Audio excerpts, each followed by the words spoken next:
আছে 13 নম্বর অঙ্কে দেওয়া আছে sin 60 degree cos 30 degree plus cos 60 degree sin 30 degree equal sin 90 degree মান নির্ণয় করতে হবে নাকি? তার মানে দেখো তো আমাদের কোনোটা অঙ্ককে মান নির্ণয় করা ছাড়া করা যাচ্ছে? কখনোই না। মান যদি তোমরা মুখস্থ না করো করতে পারবে না। এখন দেখো তাহলে আমাদের লেফট হ্যান্ড সাইড ইকুয়াল কি দেওয়া আছে? লেফট হ্যান্ড সাইড ইকুয়াল দেওয়া আছে sin 60 degree cos 30 degree plus cos 60 degree আবার sin 30 ডিগ্রি নাকি? তাহলে এবার দেখো তোমরা ছকে দেখো, ভালো করে দেখো। sin 60 ডিগ্রি মান কত? sin 60 ডিগ্রি মান √3/2।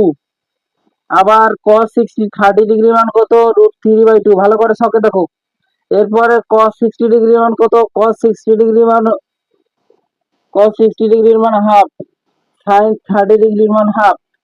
তাহলে এবার যদি আমরা গুণ করি তাহলে এখানে কত পাবো? 3/4 আর এখানে কত? 1/4।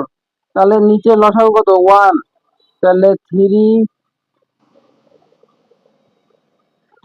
প্লাস 1 ইকুয়াল কত? 4/4 পাবো কিনা? তা 4/4 ইকুয়াল কত? 1। এখন দেখো sin 90 degree right hand side আমাদের কি? রাইট হ্যান্ড সাইড কি? sin 90 ডিগ্রি, এটাই তো নাকি?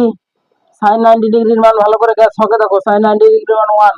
তার মানে রাইট হ্যান্ড সাইড আর লেফট হ্যান্ড সাইড কি সমান কিনা? রাইট হ্যান্ড সাইড আর লেফট হ্যান্ড সাইড যদি সমান হয় তাহলে অঙ্ক কি মিলছে কিনা? একইভাবে তোমরা বাকি যে অঙ্কগুলো করে আছে অঙ্কগুলো করে নেবে। কত পর্যন্ত? 13, 12 আর 14।